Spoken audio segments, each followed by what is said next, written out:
நேயர்கள் எல்லாருக்கும் வணக்கம். 2024வது வருஷத்தோட மே மாதம் முடிஞ்சு ஜூன் மாதம் தொடங்க போகுது. இந்த ஜூன் மாதத்துக்கு உண்டான ராசி பலன் அப்படிங்கிறத நம்ம பார்க்கணும். எதனால் அப்படின்னாக்கா, மே மாதம் நிறையா விஷயம் நடக்கும்னு நினச்சிருப்போம், நடந்திருக்கோம், நடக்காமல் போயிருக்கோம்.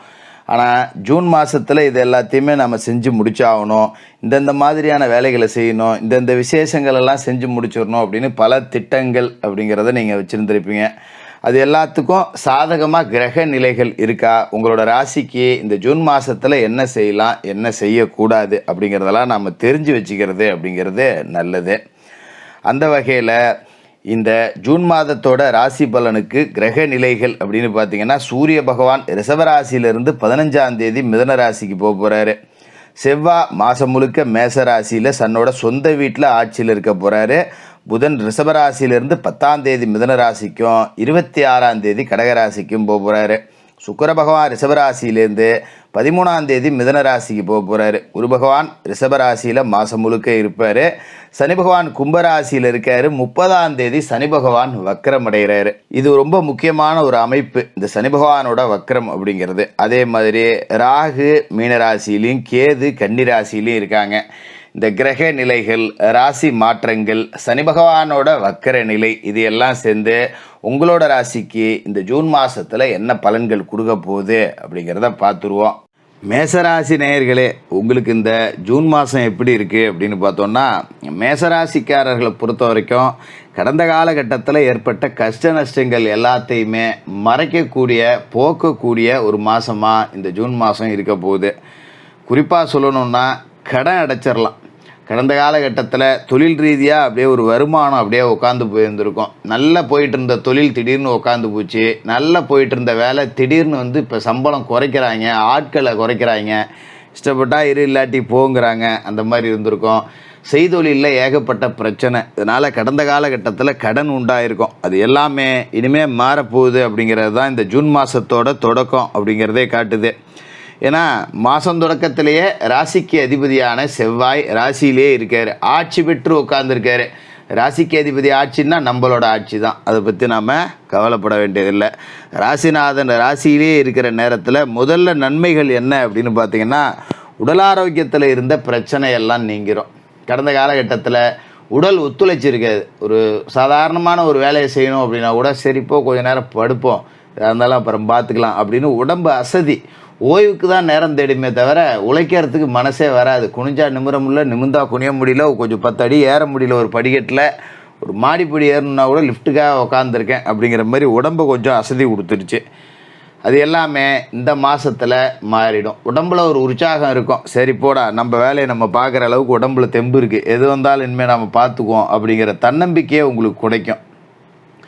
அதுமாரி மேல்மட்டத்தில் பதவியில் இருக்கிறவங்க, உங்களோட ஆஃபீஸில் ஒரு மேனேஜராக இருக்கலாம், இல்லை ஒரு உரிமையாளராக இருக்கலாம், ஒரு சூப்பர்வைசராக இருக்கலாம், இவங்க எல்லாமே உங்களுக்கு கொஞ்சம் உறுதுணையாக இருப்பாங்க. சரி, இந்த பையன் நல்லா வேலை செய்கிறான்டா, பாவம் 10 ரூபா அவனுக்கு சம்பளம் சேர்த்து கொடுப்போம், சரி போ, என்னதான் இருந்தாலும் நல்லா வேலை செய்கிறான் அப்படிங்கிற ஒரு மனநிலைக்கு வருவாங்க. உங்களோட உழைப்பை புரிஞ்சுப்பாங்க. அது உங்களுக்கு ஒரு பெரிய சந்தோஷத்தை கொடுக்கும். அதே மாதிரி சில சூட்சுமங்கள் அப்படிங்கிறது இருக்கும். எங்கே என்ன செய்யணும் அப்படிங்கிறதெல்லாம் மேல்மட்டத்தில் உள்ள அதிகாரிகளே நமக்கு கற்றுக் கொடுப்பாங்க. இந்த நேரத்தில் ஓனர்கிட்ட போய் வாயை கொடுக்காரு, அவர் கோவத்தில் இருக்கார், அவர் காலைல வர்ற நேரத்தில் முகம் இப்படி இருக்கா, அப்படி பார்த்து அப்படி கேட்கணுண்டா, ஒரு 10 ரூபா அட்வான்ஸ் வைக்கணுன்னா கூட நேரம் பார்த்து கேட்கணுண்டா அப்படிங்கிறத நமக்கு சொல்லி கொடுப்பாங்க. அது ஒரு சூட்சுமம், அது உங்களுக்கு புரியும். அது மாதிரி இந்த மாதத்தில் பார்த்தீங்கன்னா, மாத தொடக்கத்தில் பெரும்பகுதி கிரகங்கள் உங்களோட ராசிக்கு தனஸ்தானத்தில் இருக்குது. ரிஷபராசியில் புதன், ரிஷபராசியில் சூரியன், ரிஷபராசியில் சுக்கிரன், ரிஷபராசியில் குரு, இப்படி 4 கிரகங்கள் உங்களோட ராசிக்கு தனவாக்கு குடும்பஸ்தானத்தில் இருக்குது. இது ஒரு அற்புதமான அமைப்பு அப்படின்னு தான் சொல்லணும்.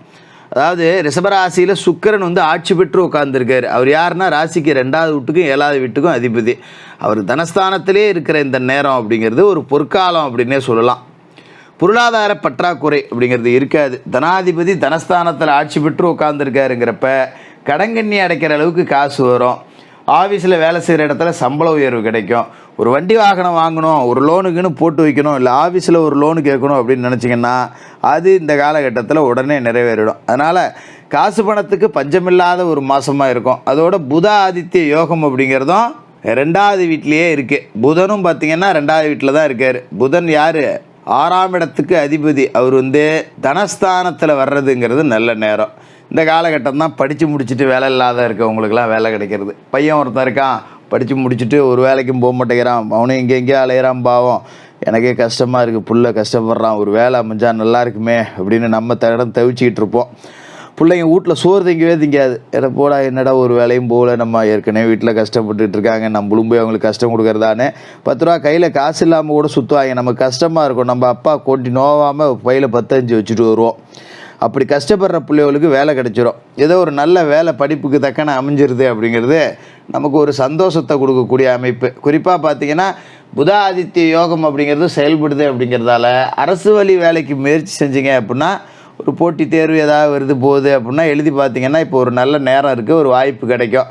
அதேமாதிரி அரசு துறையில் ஒரு தற்காலிக பணி கூட கிடைக்கிறதுக்கு உண்டான வாய்ப்பு அப்படிங்கிறது இந்த காலகட்டத்தில் இருக்குது. அதேமாதிரி இந்த ரிஷபத்தில் இருக்கிற ஒவ்வொரு கிரகமும் அடுத்தடுத்து பார்த்திங்கன்னா 3ஆவது வீட்டுக்கு தைரிய வீரியஸ்தானத்துக்கு ஒவ்வொருத்தராக கிளம்புவாங்க. குரு பகவான் மட்டும்தான் ரிஷபராசிலே இருப்பார். தனஸ்தானத்தில் குரு இருக்கார், லாபஸ்தானத்தில் சனி இருக்கார். 2 ராஜ கிரகங்களும் ஒன்று தனத்துலேயும் ஒன்று லாபத்துலேயும் இருக்குது. அப்படிங்கும்போது ஒரு அற்புதமான யோக பலன் அப்படிங்கிறது உங்களுக்கு காத்துக்கிட்டு இருக்கு. அதாவது புதன் 10ஆம் தேதி அன்னைக்கு மிதுன ராசிக்கு போயிடுறாரு, சகாயஸ்தானத்துக்கு அவர் போகிறார் அப்படிங்கிறது யோகம். இந்த காலகட்டம் தான் பார்த்திங்கன்னா நம்ம பெருசாக ஆர்வம் காட்டாத செயலில் கூட நமக்கு 10 ரூபா லாபம் கிடைக்கும். சில பேர் சொல்லுவாங்க, டே வாடா அந்த வேலையை செஞ்சால் 10 ரூபா கிடைக்கும், எனக்கு அதெல்லாம் விருப்பம் இல்லைடா, எனக்கு அது பிடிக்காது அப்படின்னு நாம் ஏதோ போய் தொலைவோம், ஒரு வேலையும் இல்லாமல் சும்மா இருக்கிறதுக்காக ஏதாவது செய்வோமே அப்படின்னு சொல்லி கடமைக்கு செய்கிறோம் பார்த்தீங்களா, அதில் கூட 10 ரூபா வருமானம் அப்படிங்கிறது கிடைக்கும். செய்தொழிலில் லாபம் இருக்கும். ஒரு வளர்ச்சி பாதை அப்படிங்கிறது உங்களுக்கு கிடைக்கும். இதை செய்யணும், இதை செய்யக்கூடாது அப்படிங்கிறதுல ஒரு தெளிவான சிந்தனைக்கு வருவீங்க. பாக பிரிவினைகள் செஞ்சுக்கலாம். சொத்துக்களை பாகம் பிரிச்சுக்கிறதுக்கு ஒரு நல்ல நேரமாகவும் இந்த காலகட்டம் அப்படிங்கிறது இருக்குது. 13ஆம் தேதி அன்னைக்கு சுக்கிர பகவானும் மிதுன ராசிக்கு போயிடுறாரு. உங்களோட ராசிக்கு தனாதிபதியாகவும் கலத்திரஸ்தானத்துக்கு அதிபதியாகவும் இருக்கக்கூடிய சுக்கிரன் சகாயஸ்தானத்துக்கு போகிறாரு அப்படிங்கிறது பொருளாதாரத்தில் திருப்தி கொடுக்கும். இடம் வாங்கிறது, வீடு கட்டுறது, இது எல்லாத்துக்குமே வாய்ப்பு கூடுதலாக இருக்குது. அதுமாரி கடந்த காலகட்டத்தில் வேலை இழந்தவர்களுக்கு இப்போ அந்த வேலை திரும்ப கிடைக்கக்கூடிய வாய்ப்பு அப்படிங்கிறதும் பரிபூர்ணமாக இருக்குது. இந்த மாதத்தில் முக்கியமான ஒரு அமர்வு என்ன அப்படின்னு பார்த்தீங்கன்னா, சனி பகவான் வக்கரகதி அடைகிறார். சனி பகவான் பலம் இழக்கிறார். உங்களோட ராசிக்கு சனி பகவான் எத்தனாவது வீட்டில் இருக்கார் அப்படின்னாக்கா லாபஸ்தானத்தில் இருக்கார், கும்பராசியில் இருக்கார். அந்த இடத்துல சனி பகவான் வக்கரம் அடைகிறது அப்படிங்கிறது உங்களுக்கு ஒரு சர்க்கிள் அப்படின்னு சொல்லலாம்.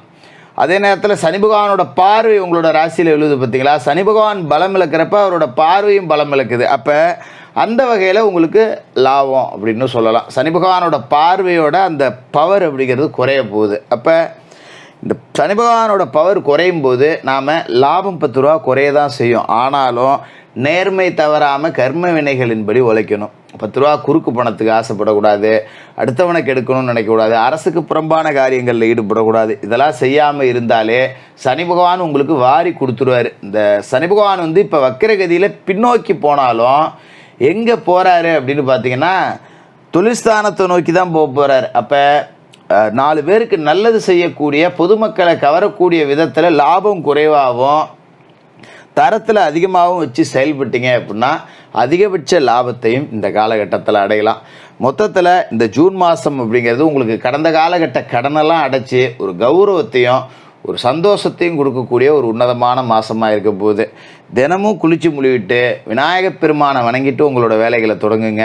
இந்த மாதம் 6ஆம் தேதி அன்னைக்கு அமாவாசை வருது. அன்றைய தினம் மாமிச உணவுகள் எல்லாத்தையுமே தவிர்த்துட்டு முன்னோர்களுக்கு செய்ய வேண்டிய தர்ப்பணங்களை முறையாக செஞ்சுட்டு ஏழைகளுக்கு அன்னதானம் பண்ணுங்க. இதை செஞ்சிட்டாலே தனஸ்தானத்தில் இருக்கிற குரு பகவான் உங்களுக்கு கொட்டி கொடுப்பார் அப்படின்னே சொல்லிடலாம். அற்புதமான ஒரு யோகமான மாதமாக இந்த ஜூன் மாதம் இருக்க போது மேசராசிக்காரர்களுக்கு வாழ்த்துக்கள்.